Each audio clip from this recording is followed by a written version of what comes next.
What's up, guys? Welcome back to my YouTube channel. And today I'm going to do a review on the RXN Weightlifting Shoes 2 because this is the second version of the first shoe that they brought out. This was brought out about 6 months after the first shoe was brought out. There are some subtle differences that are there. So first of all, a big shout out to RXN for sending me the colorways, the two colorways here. You have your red and I have a white as well. So these are the two shoes. This is the version 1 of the RXN weightlifting shoe. This is version 2. Now, when I'm comparing the material, you'll see this was a lot firm, but this is a lot more reinforced. Okay. Another way is the breathability of the shoe has been changed a little. You had little holes over here for ventilation and breathability. Here you have kind of the windows. These windows are used by the Nike Romaleos for breathing. So this is more of a pattern that was used by the Reebok Legacy lifters with small vents, small holes. This was more the pattern that the Nike Romaleos used, the windows. Another thing has been done, which is if we compare the heel heights here, you will see a slightly increased heel height. Okay, so here it's a 0.75 inch heel. This is a 1 inch heel, right? Essentially, people who are taller will benefit from this because the angle that the ankle is making to the ground will be increased furthermore, so that your ankle mobility further affected and affected positively. So the tall people can definitely use this a lot more, a higher heel height. The reinforcement is more or less same, right? The only problem that I have here, okay, there is another difference which let's mention that first as well. When it comes to looks, it's a lot more branded. You see one RXN here.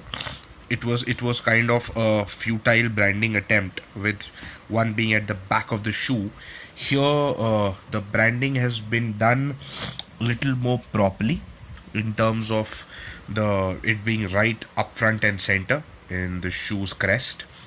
And the other thing is there are, instead of one metatarsal strap, they have two metatarsal straps.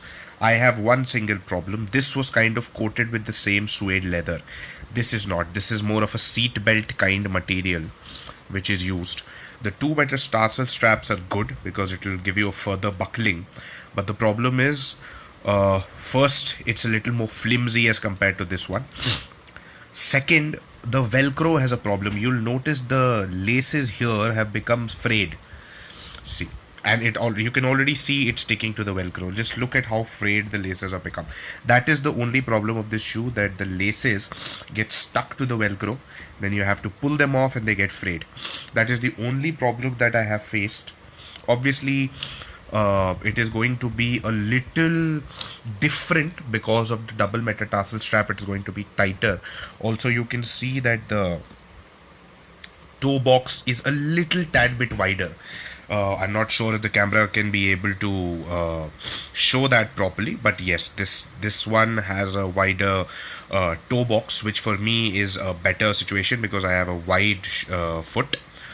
I would say that the cost effectiveness is still pretty much there, because when you see the increased heel height, which is something that a lot of people want, the double metatarsal strap, right, and the reinforced material that they've used, especially in the back of the shoe. So if I compare it here, you can only feel this better. Here there was a lot more give in the shoe. This is a lot less. Obviously the sole is kind of made of the same thing. Here you have black PU, that's the only difference. Here you have your normal non-marking shoe. That's it. That's the only difference that is there.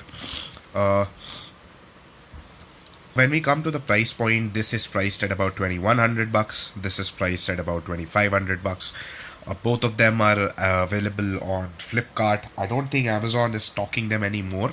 Amazon is stocking the ASC weightlifting shoes, but I would definitely give it a go ahead. An increased colorway also might help them, but as far as I see, this is a pretty good looking shoe, and the white one is pretty good as well. There is a very good contrast in it. I will post a link if you want to the white ones as well, so that you can have a look.